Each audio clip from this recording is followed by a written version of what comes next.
بسم اللہ الرحمن الرحیم۔ محترم ناظرین، السلام علیکم۔ ایک مرتبہ حضرت عیسیٰ بن مریم علیہ السلام کسی پہاڑ کی چوٹی سے گزر رہے تھے۔ اس وقت ابلیس ان کے پاس آیا اور اس نے ان سے کہا، روح اللہ، یہ بتاؤ کیا تمہارا خدا اس بات پر قادر ہے کہ اگر تم اس چوٹی سے نیچے گرو تو وہ تمہیں بچا سکتا ہے؟ حضرت عیسیٰ علیہ السلام نے کہا، جی ہاں، میرے رب کو یہ قدرت حاصل ہے۔ ابلیس نے کہا، یہ بات حق ہے اور آپ اپنے اس دعویٰ میں سچے ہیں تو آپ اپنے آپ کو اس پہاڑ کی چوٹی سے گرا دیں، میں دیکھتا ہوں کہ آپ کا رب آپ کو مرنے سے کیسے بچاتا ہے۔ حضرت عیسیٰ علیہ السلام نے محسوس کیا کہ شیطان لعین انہیں ناجائز وسوسہ میں مبتلا کرنا چاہتا ہے۔ انہوں نے اس سے کہا، لعین، کیا تو چاہتا ہے کہ میں اپنے رب کی آزمائش کروں؟ یہ علیحدہ بات ہے کہ مجھے اس بات کا یقین ہے کہ میرا خدا میری حفاظت کرے گا۔ اللہ کا ہر فرمان برحق ہے اور ہمیں اس میں شک کرنے کی کوئی گنجائش نہیں ہے، لیکن میں خدا کی آزمائش نہیں کرتا۔ کچھ دنوں بعد ابلیس ان کے پاس آیا اور ان سے کہا، عیسیٰ علیہ السلام، تم تو اللہ ہو کیونکہ تم مردے زندہ کرتے ہو اور غیب جانتے ہو اور لوگوں کو غیب کی خبریں دیتے ہو۔ حضرت عیسیٰ علیہ السلام نے اس کی بات کاٹتے ہوئے کہا، لعین، تو جھوٹ بکتا ہے، میں خدا کا مستجاب الدعوات بندہ ہوں۔ اللہ میری دعائیں قبول کرتا ہے اور اسی کے حکم سے مردے زندہ ہوتے ہیں، اور جہاں تک غیب کی باتوں کا تعلق ہے تو خدا مجھے غیب کی اطلاع دیتا ہے، میں لوگوں کو اس کی خبر دیتا ہوں۔ جب ابلیس نے دیکھا کہ عیسیٰ علیہ السلام اس کے جال میں پھنسنے پر آمادہ نہیں ہیں تو اس نے چیخ ماری اور ان کے سامنے سے بھاگ کھڑا ہوا۔ ابو نصر نشاپور کا ایک سلطان ہو گزرا ہے۔ ایک مرتبہ وہ لاؤ لشکر سمیت اپنے دارالحکومت میں داخل ہو رہا تھا کہ ایک مکان سے قاری کی آواز نے اسے چونکا دیا۔ ابو نصر قرآن سننے کے لیے رک گیا۔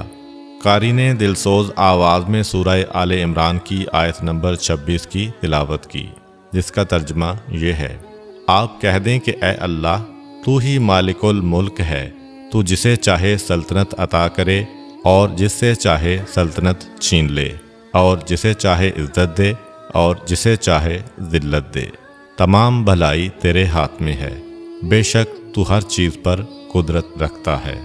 اس آیت مجیدہ نے سلطان کے دل پر گہرا اثر کیا۔ وہ یہ آیت سن کر کانپ اٹھا، گھوڑے سے اترا اور رکوع کیا، پھر سجدہ بجا لایا۔ کچھ عرصہ بعد اس قاری کی وفات ہو گئی۔ اس کے ایک دوست نے خواب میں قاری کو دیکھا کہ خدا نے اسے جنت میں عظیم مقام عطا کیا ہے۔ اس نے قاری سے پوچھا کہ تجھے یہ مقام کس وجہ سے نصیب ہوا ہے؟ قاری نے جواب دیا، میں تو ایک بدکار اور گناہگار انسان تھا، میرے نامہ اعمال میں کوئی خاص نیکیاں نہیں تھیں، مگر اس کے باوجود خدا نے مجھ پر خصوصی کرم کیا اور مجھے یہ مقام عطا کیا، اور خدا نے مجھ سے فرمایا، تو نے دنیا میں ایک سلطان کو ہماری عظمت یاد دلائی تھی، اس کی وجہ سے ہم آج تجھ پر رحم کر رہے ہیں اور تجھے بلند مقام عطا کرتے ہیں۔ جی ہاں، اللہ تعالیٰ کا فرمان ہے، فاذکرونی اذکرکم، تم مجھے یاد کرو، میں تمہیں یاد کروں گا۔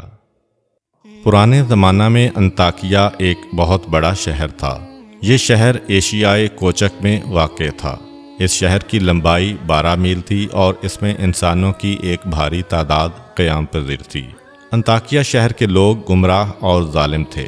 وہ ستاروں اور بتوں کی پوجا کرتے تھے۔ اللہ تعالیٰ نے ان کی رشد و ہدایت کے لیے ان کے پاس 2 نبی بھیجے۔ اہل شہر نے ان کی تکذیب کی تو ان کی تقویت کے لیے تیسرے رسول کو وہاں بھیجا گیا۔ چنانچہ تینوں انبیاء نے لوگوں کو خدا کے راستہ کی دعوت دی اور شہر کے گوشہ گوشہ میں انہوں نے تبلیغ دین کی، لوگوں کو توحید کی دعوت دی، معاد اور یوم قیامت سے آگاہ کیا اور انہیں عذاب خداوندی سے خبردار کیا۔ اہل شہر بڑے بدبخت تھے۔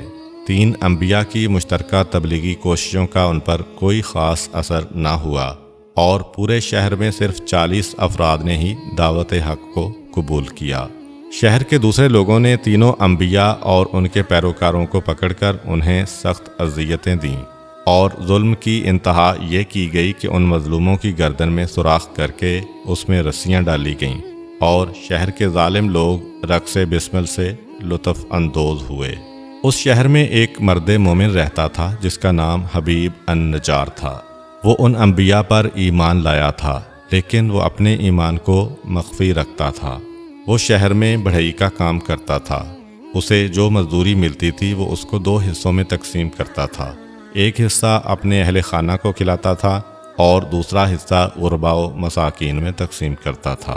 جب حبیب النجار کو اس ظلم کا پتہ چلا تو انہوں نے اپنی قوم کو تبلیغ کرتے ہوئے کہا، اے میری قوم، ان رسولوں کی پیروی کرو، ان کی اتباع کرو جو تم سے کوئی اجر نہیں مانگتے اور وہ راہ راست پر ہیں، اور میں کیوں نہ اس ذات کی بندگی کروں جس نے مجھے پیدا کیا ہے اور جس کی طرف تم سب کو پلٹ کر جانا ہے۔ کیا میں اس ذات کے علاوہ کسی کو معبود بناؤں؟ جبکہ اگر خدائے رحمان مجھے ضرر پہنچانے کا ارادہ کر لے تو ان کی شفاعت مجھے کوئی فائدہ نہیں دے سکتی اور نہ وہ مجھے چھڑا سکتے ہیں۔ تب تو میں صریح گمراہی میں مبتلا ہو جاؤں گا۔ میں تو تمہارے پروردگار پر ایمان لے آیا ہوں، لہٰذا میری بات سن لو۔ کیا میں اسے چھوڑ کر دوسرے معبود بنا لوں؟ حالانکہ اگر خدائے رحمان مجھے کوئی نقصان پہنچانا چاہے تو نہ ان کی شفاعت میرے کسی کام آ سکتی ہے اور نہ وہ مجھے چھڑا ہی سکتے ہیں۔ اگر میں ایسا کروں تو میں واضح گمراہی میں مبتلا ہو جاؤں گا۔ میں تمہارے رب پر ایمان لے آیا، تم بھی میری بات مان لو۔ لیکن ظالم لوگوں نے ان کی بات پر کان نہ دھرے اور ان کی نصیحت سن کر خواب غفلت سے بیدار نہ ہوئے، بلکہ ظالم درندے یکدم اس پر ٹوٹ پڑے اور بیچارے کو اتنا مارا کہ اس کی آنتیں باہر نکل آئیں۔ پھر اس کا گلا دبا کر قتل کر دیا اور لاشا کو ایک کنویں میں ڈال کر اس میں مٹی ڈال دی گئی اور وہ کنواں اس کا مدفن بن گیا۔ بعض روایات کے مطابق ظالموں نے اسے پکڑ کر آری سے 2 حصوں میں تقسیم کیا تھا۔ ایک اور روایت میں مذکور ہے کہ لوگوں نے اس کی گردن میں سوراخ کیا اور اس میں رسی ڈالی اور پھر اسے صلیب پر چڑھا دیا، جہاں اس کی موت واقع ہوئی۔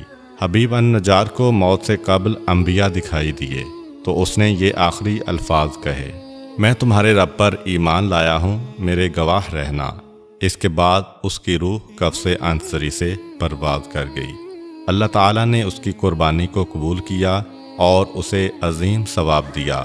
اس کی روح جیسے ہی جسم سے جدا ہوئی تو اسے جنت بھیج دیا گیا، جیسا کہ قرآن مجید بیان کرتا ہے۔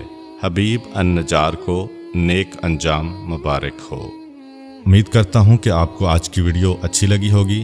اگر آپ کو ہماری ویڈیو اچھی لگی ہے تو ویڈیو کو لائک کریں اور مزید اس طرح کی ویڈیوز دیکھنے کے لیے ہمارا چینل سبسکرائب کر لیں۔ ملتے ہیں نیکسٹ ویڈیو میں، اجازت دیجیے، اللہ حافظ۔